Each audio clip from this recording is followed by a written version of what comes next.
Well, good afternoon, everyone. I am Major General Mike Berry, the Adjutant General of the Delaware National Guard. It is a tremendous honor for me to welcome all of you to the Major Joseph R. Bo Biden III National Guard Reserve Center. It's been a pleasure to partner with the Wilmington Veterans Affairs Medical Center, not only today in hosting this PACT Act awareness event, but for the work that we are doing together to prevent suicide among veterans and our military service members. Our partnership is essential to getting veterans the access to health care and benefits they rightfully deserve. There is a new call to action where we must work together and spread the message to all veterans about the Sergeant First Class Heath Robinson honoring our promise to address Comprehensive Toxics Act. As members of our military deployed throughout the world in support of our nation, laws such as this are critical in the continuum of care that we are expected to provide on their behalf. It gives me great pleasure to introduce the Honorable Dennis McDonough. Before coming to the VA, he served as the 26th White House Chief of Staff and as Principal Deputy National Security Advisor. He believes deeply, as he testified to Congress, that there is no more sacred obligation nor noble undertaking than to uphold our promises to our veterans, whether they came home decades ago or days ago. Please join me in welcoming the 11th Secretary of Veterans Affairs, Dennis McDonough. Very generous. Thank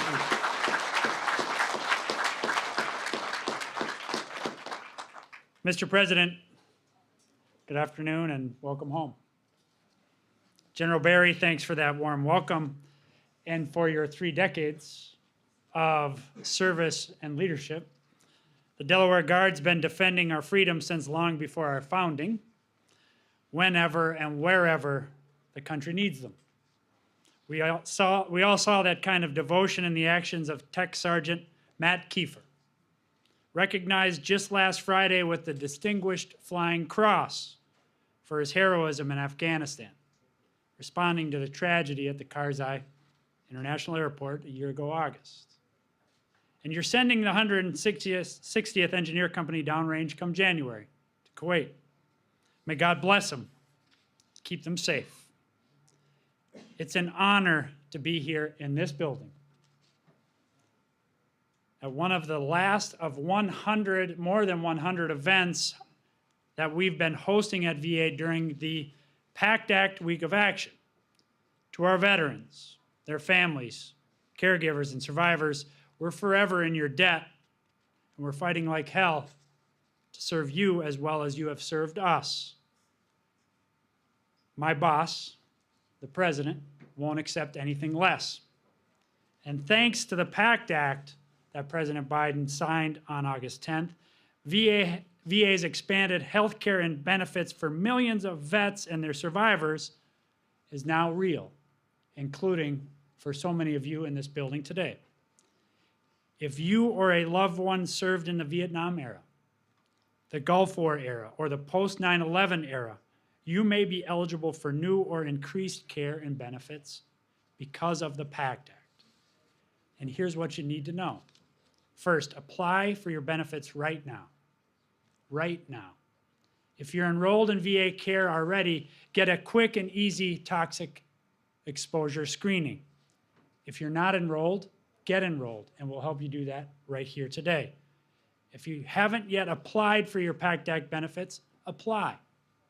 You can do all of that here today in this building, or you can call the Delaware Office of Veteran Services at 302-739-2792, or make an appointment with the VBA regional office, 302-994-2511, extension 4845. Second, VA will begin processing PACT Act claims on January 1st at the President's direction. That's the earliest date possible. And if you apply for PACT Act-related benefits before August 10th next year, then your benefits will be backdated to August 10th, 2022, meaning you will be paid back to August 10, 2022, the day President Biden signed that bill into law. So get your claims signed as quickly as you can.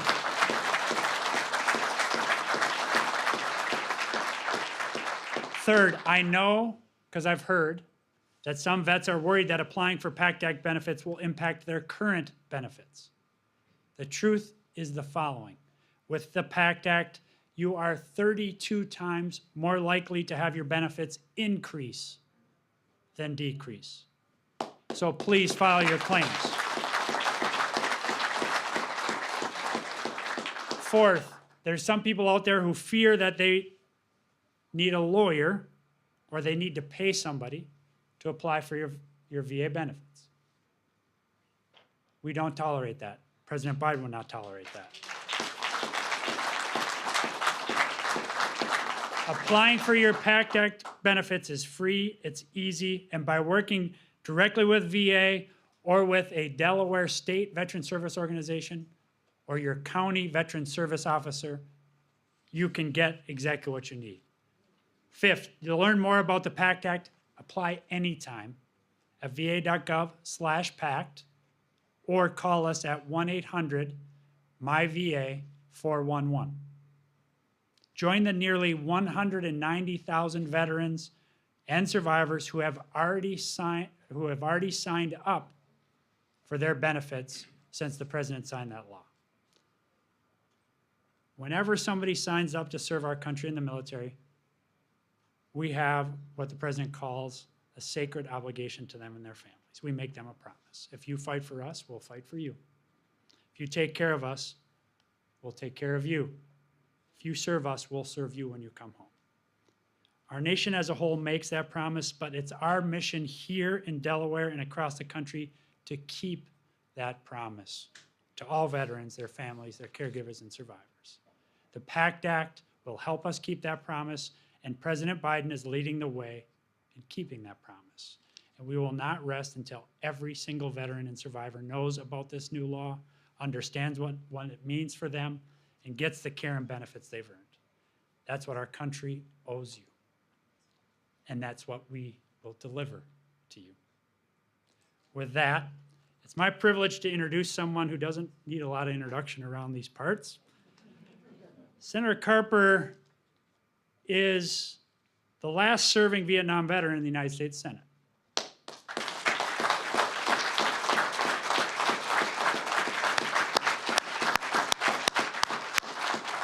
He's given more than 40 years of devoted service and strong leadership to improving veterans' health care and services here in Delaware and across the country.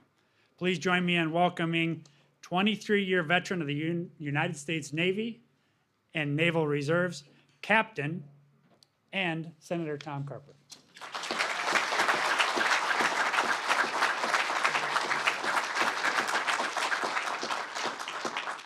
Thanks. Put your hands together for our secretary. Go ahead.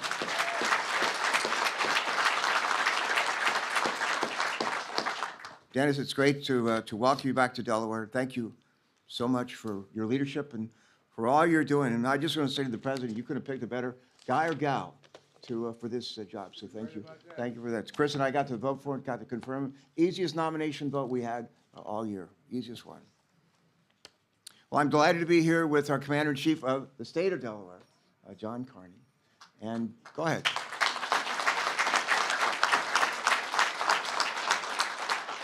My wingman in the United States Senate, the Honorable Chris Coons. And if you're wondering, is there an honorable wing woman over in the House of Representatives? There sure is. And her name is Lisa Blunt Rochester.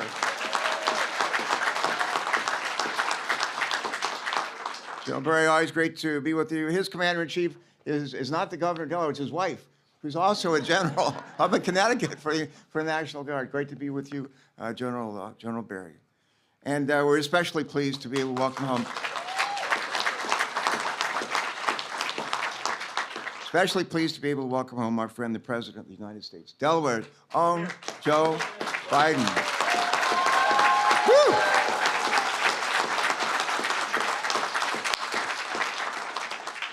Many of you probably heard the expression, if a tree falls in the forest and there's no one there to hear it, is there really a noise? Think about that.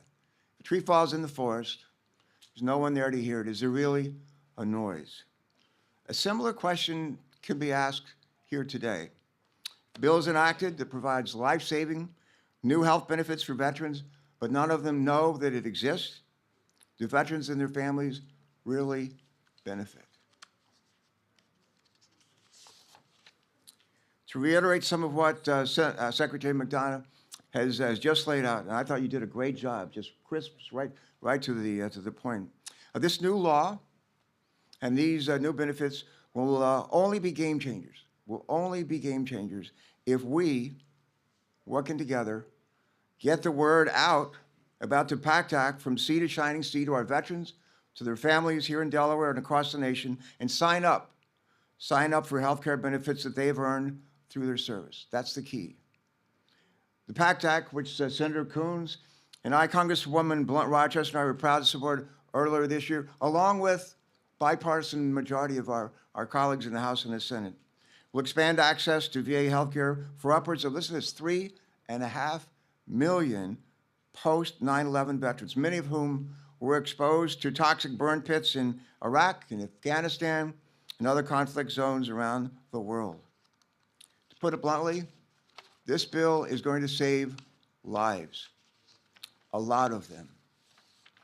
I've often heard our president say, and I'm sure our congressional delegation has as well, all politics is personal, and he adds to that, all diplomacy is personal. For him and for me, the issues before us today are deeply personal ones.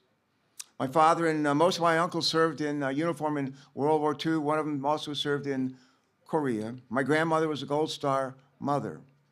My mom's youngest brother, Bob Kid Patton, was killed in an accident at the age of 19 on October 26, 1944, in a kamikaze attack in the Western Pacific on his aircraft carrier, the USS Swanee. His body was never recovered. If you ever come to my office at 513 Hart, you walk into my personal office, there's a huge picture of him on the wall in his Navy dress blues. He just made, he's a third-class petty officer. He just made third class. Great picture of him. And I'm reminded of him every day I walk into my office when I see his smiling face of his sacrifice and the sacrifice, really, of my grandparents. Growing up in a household with a strong military tradition, I also felt the call to serve our country and did so, as Dennis has said, for 5 years as a naval flight officer during the Vietnam War. After my time on active duty ended, I took a new commission with the Naval Reserve, wound up flying with the Navy P-3 Squadron out of Willow Grove, Pennsylvania, just not too far from where Jill Biden grew up. And people say, what is a P-3? We use them for low-level missions off the coast of Vietnam, about 200 feet off the water for 3 different deployments. We track Russian submarines all over the world. Last P-3 just retired last year. And but in any event, that's what I did. I loved serving in that role. But it was actually the opportunity to use the GI Bill to attend graduate school, to get an MBA at the University of Delaware that brought me to the first state. And when I arrived here, I wanted to find out what VA benefits and resources were available to me and, frankly, to other Vietnam veterans. During my very first week, I remember leaving class at Purnell Hall, got in my Volkswagen Carmen Ghia with a rebuilt engine, and drove up Kirkwood Highway to all the way to Ellesmere. And that's where I walked into the VA hospital. It was a World War II relic of a hospital, underfunded, sorely in need of investment and modernization. Staff morale, to be honest with you, was low, and the quality of care left a lot to be desired. The young dentist who provided care for me urged me to find care somewhere else as soon as I could. In the years following that first visit, I became ever more determined to help transform the VA hospital in Delaware and, frankly, other VA hospitals around the country into more welcoming places where high-quality health care was the rule, and not the exception. Today, in no small part because of the efforts of our congressional delegation, led by then Senator Joe Biden, the Wilmington VA Hospital is no longer a World War II relic. It's a world-class health center, led by Vince. Vince, stand up and take a bow.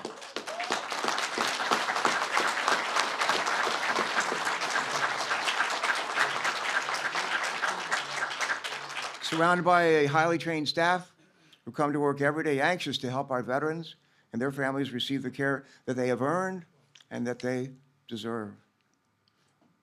Community-based outpatient clinics in central and southern Delaware now serve hundreds of veterans every week. And earlier this year, a veterans home in Milford, Delaware, began offering dental care to the veterans who live there and some other veterans who live in the surrounding area. This issue of access to quality health care for our veterans is personal for our presidents, it's personal for our First Lady, and it's deeply personal for me as well. Many of those from our generation who served in the Vietnam War were exposed to Agent Orange and ultimately became ill. 2 decades later, Congress, with the strong support of our congressional delegation led by then Senator Joe Biden, passed the Agent Orange Act to provide care for the hundreds of thousands of Vietnam veterans who were exposed to that toxic herbicide in Southeast Asia. I believe that many of us would agree that it took too long, far too long, for that bill to be enacted. But finally, Congress did the right thing. And Congress has done the right thing again this time as well for post-9/11 generation of veterans with the enactment of the PACT Act. I'm going to be really blunt with you. That would not have happened without President Biden's leadership and his clarion call earlier this year in State of the Union for Congress to care for those who have borne the battle and suffered because of their exposure to toxic burn pit. His leadership was the key.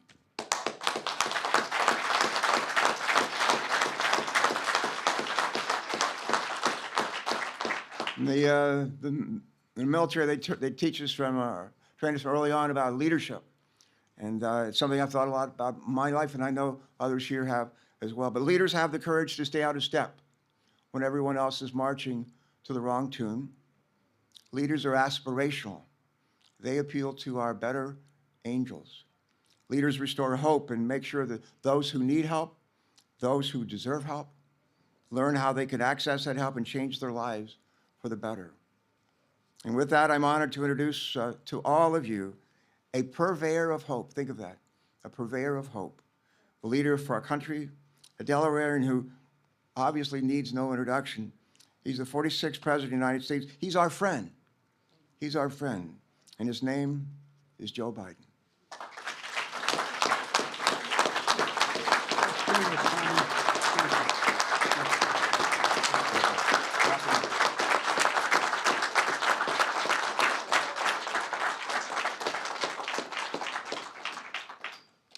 Tom, thank you. Please sit. I've been calling Senator Carper Tommy for 40 years. And I call him Tommy in the moment. Who are you talking about?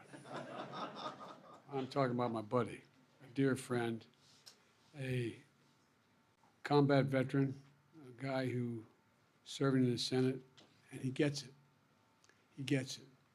And that's why he's hosted events like this for decades as a U.S. Senator, and before that, as Congressman. I also want to thank Chris Coons. I'm going to use this mic if I can. Is this one working? I also want to thank Chris Coons and Congresswoman Lisa Brunt Rochester. Thanks for their friendship and their leadership. And John Carney, you're doing a hell of a job, pal. But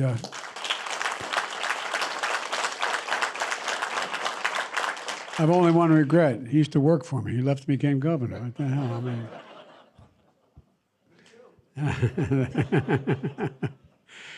And General Berry, thank you for having us today. It means so much to me. And I must tell you, I ride by this building a lot, getting in Air Force One to fly back and forth to Washington and wherever I'm going. And it always leaves me with a little bit of a lump in my throat. My wife's last warning today, when she's still in Washington, there's 1,200 people showing up at the White House beginning noon, and they're going to be a little late. But she said, "Joe, don't get emotional." Not that I ever get emotional, but it means so much to me, and it meant so much to Bo. Frank Vavala is Bo's Adjutant General and a great friend, and I want to thank General Vavala as well. And what I want to do, there's a guy here that flew 25 missions. 25 missions in World War II over Germany. First lieutenant, young guy, 102 years old. Ray, and guess what? He lives in Ellesmere.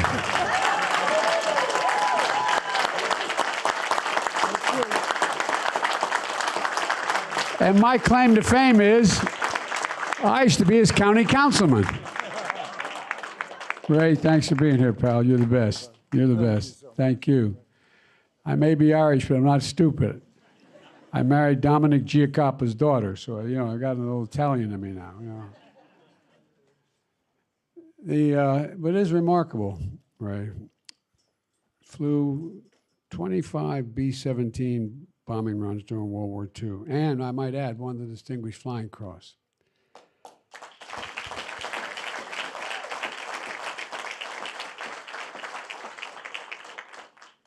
Ray, you were part of the was referred to as the greatest generation.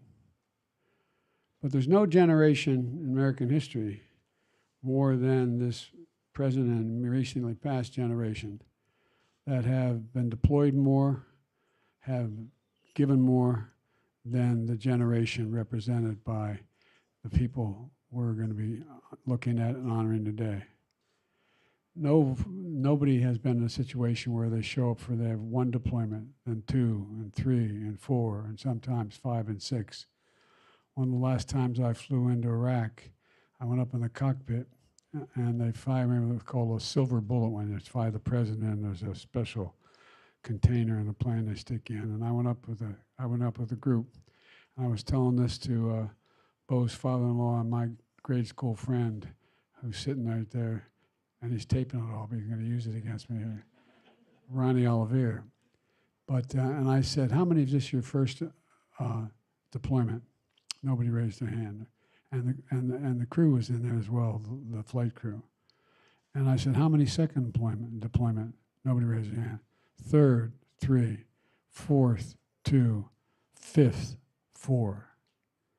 Doesn't happen very often. And these kids kept getting back up. 1%. 1% of them defends 99% of us. 1%. And I think that doesn't take a single thing away from the World War II veterans generation, but I want to tell you, it doesn't go noticed enough. How many of you who fought in Iraq and Afghanistan and all through these last wars we've had, how many of you mothers and wives and sons and daughters sat at that empty birthday, saw that empty chair at the birthday party? And the difference is, a lot of you in my generation, on December 7th, that we celebrated the bravery of all those who showed up. On the Finnegan side of the family, 4 brothers, every single one volunteered the very next day on Monday to join. My uncle, Frank Biden, joined. My father was working in the shipyards. The fact of the matter is that, it wasn't a second thought. They just showed up. And there's a generation represented by you, Ray, that doesn't look for accolades.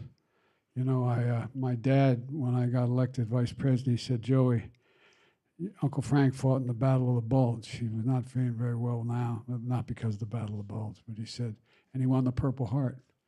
And he never received it. He never got it. Do you think you could help him get it? We'll surprise him. So I got him the Purple Heart. He had won it in the Battle of the Bulge. And I remember he came over to the house, and I came out, and he said, present it to him. Okay, we had the family there. I said, Uncle Frank, you won this, and I want the, he said, I don't want the damn thing. I'm serious. He said, I don't want it. I said, what's the matter, Uncle Frank? You earned it. He said, yeah, but the others died. The others died. I lived. I don't want it. It's like a generation, this generation, in Vietnam, excuse me, in Iraq.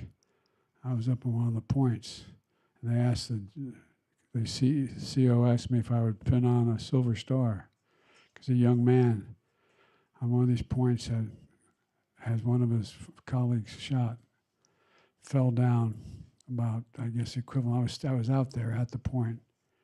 And it was, I guess, about 150 feet, not straight down, but a hill. And this young man climbed down the hill, put a guy on his shoulder and brought him back up, and was shot at on the way up.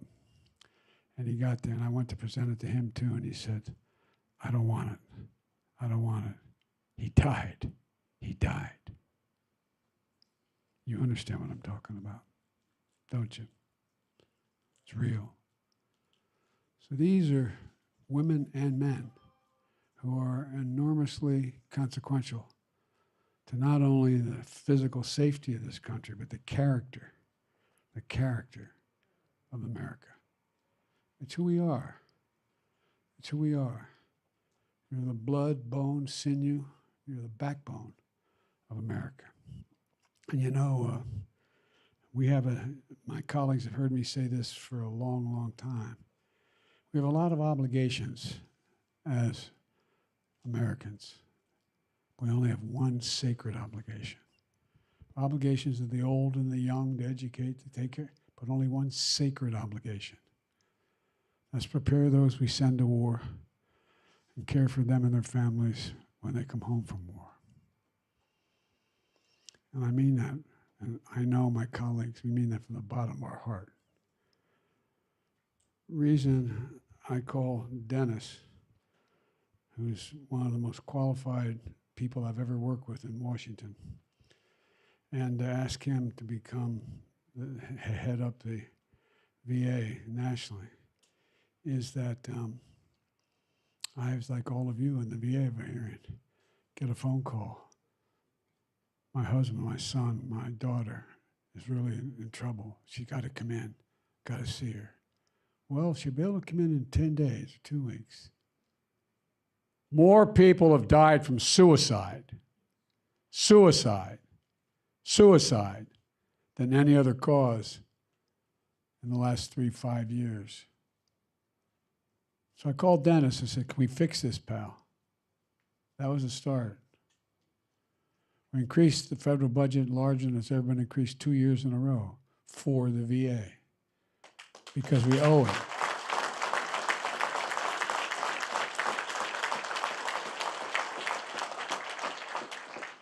We've reached out to docs, nurses, specialized surgeons to come in to the VA, expand the expertise.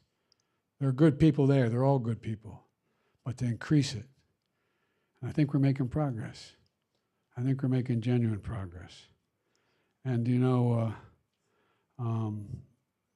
I think that there's I've been in and out, not as obviously combatant, but in and out of Afghanistan, Iraq, and these areas 38, 39 times.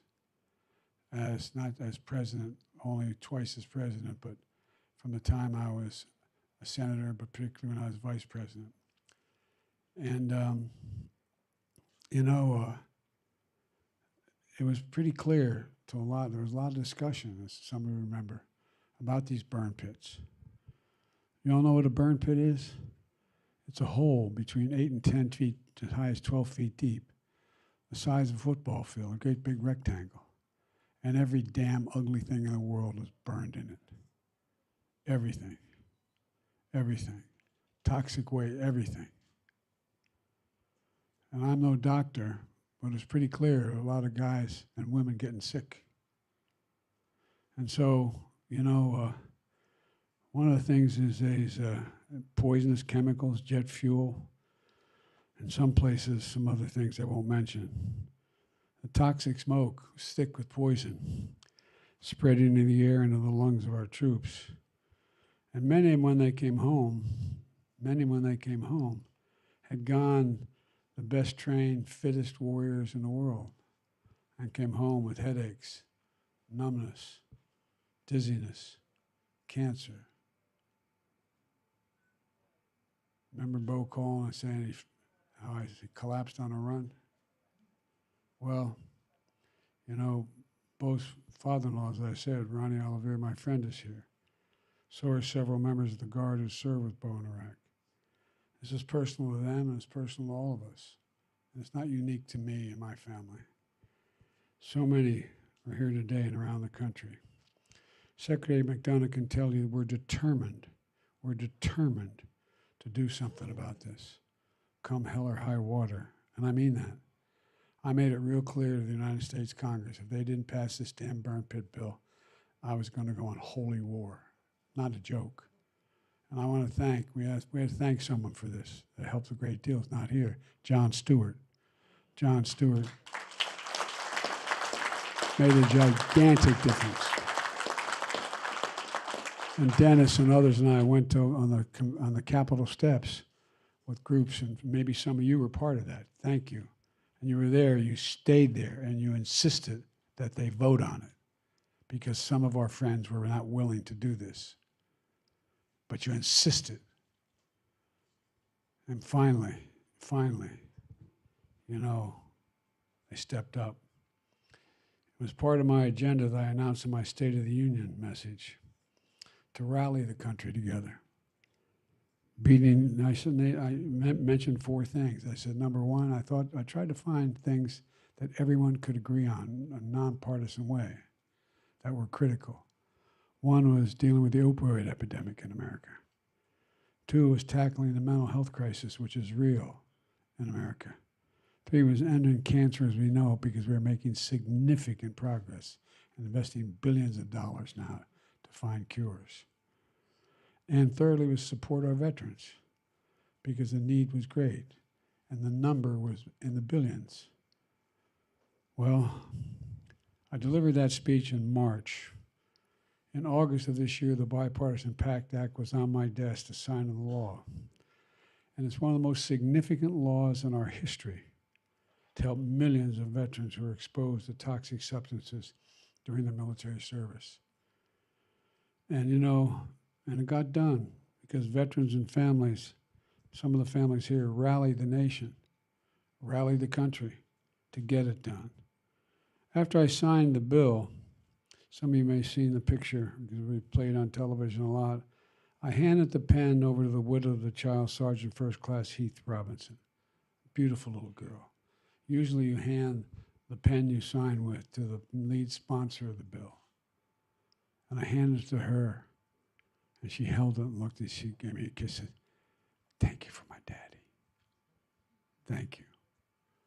Ladies and gentlemen, this is, that family suffered a great loss, but turned their pain into purpose, so other families wouldn't have to experience the same thing.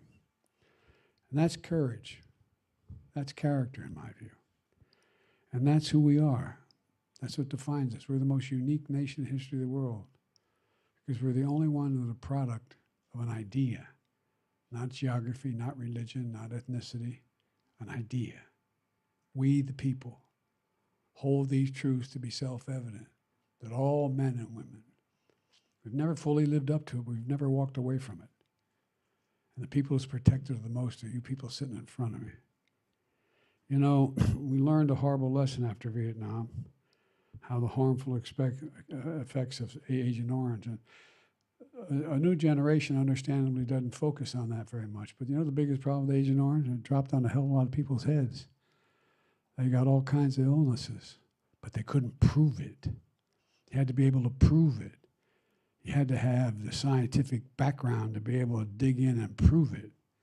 Well, because of Tommy and because of others we're serving with at the time, we insisted that all you have to do is prove you were impacted by it, landed on your head, figuratively. No, I'm serious. Nothing else to prove. Nothing else to prove. Because why should the burden be on the victim to demonstrate the problems they've suffered since then are because of that Agent Orange when other people weren't suffering those things? So folks, that's why you heard me say earlier that, you know, when Tom and I supported the Agent Orange Act, that was hard to believe, Tommy. That's 1991. You're getting old, man. I don't know. Supporting veterans exposed to harmful substances like we saw in Vietnam. Now the PACT Act brings us one closer to fulfilling that sacred obligation. It empowers the VA to move more quickly to determine if a veteran qualifies for the benefits of the law. And the benefits are real. They're real benefits, like exposure screenings. If you came back and you're and not in a bag, but out walking, you came back, you're exposed, you get the screening. It means new facilities, new research, more healthcare workers at VA hospitals. And for families who suffer the ultimate loss, it means potential access to life insurance, tuition benefits, home loan assistance, monthly stipends. And it's real. It's not small. It's what we should be doing. It says that, for example, if you're a spouse of a surviving veteran who died, a veteran who died from a toxic illness with 2 children, you could be eligible for $2,000 a month to help with those children. It'll never make up for the price, the piece of the soul you lost, but it is important, those kids. I was talking to someone a little bit earlier without naming them, and, you know, there's tuition benefits. If, in fact, you go to a state university, your child, the child of someone who's died, then you get free state tuition.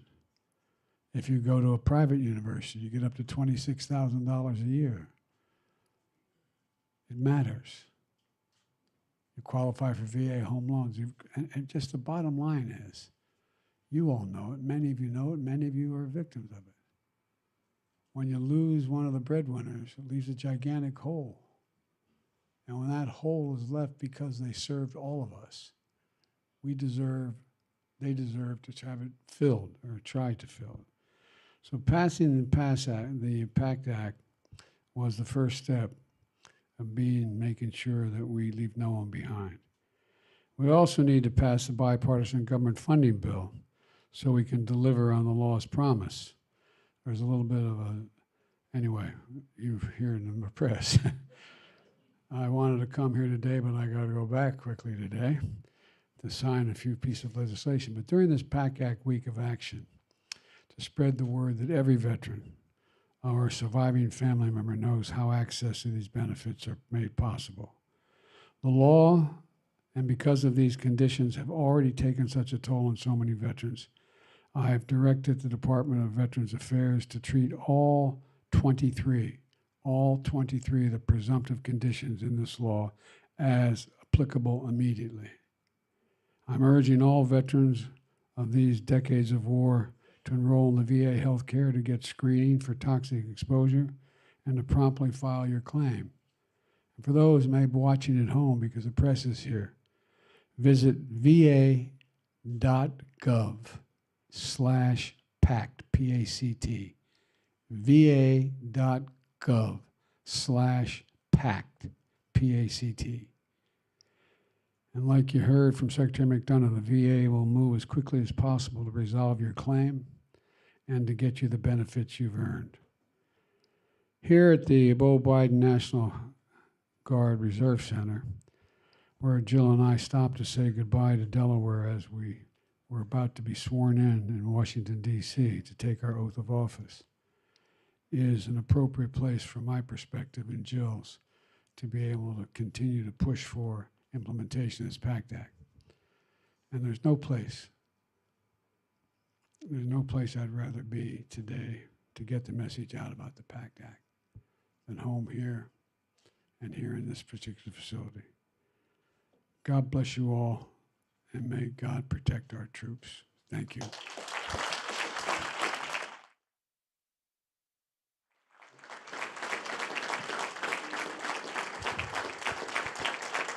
Thank you. And if you hear a plane flying over this facility, it's me and Air Force One. I've got to go down. I've got to sign the first piece of legislation that just got passed. I'm supposed to do that about 2 o'clock. And anybody who wants to come to Washington, jump on. We're good. Okay. Thank you, thank you, thank you. Thank all of you. Appreciate it. Thank you.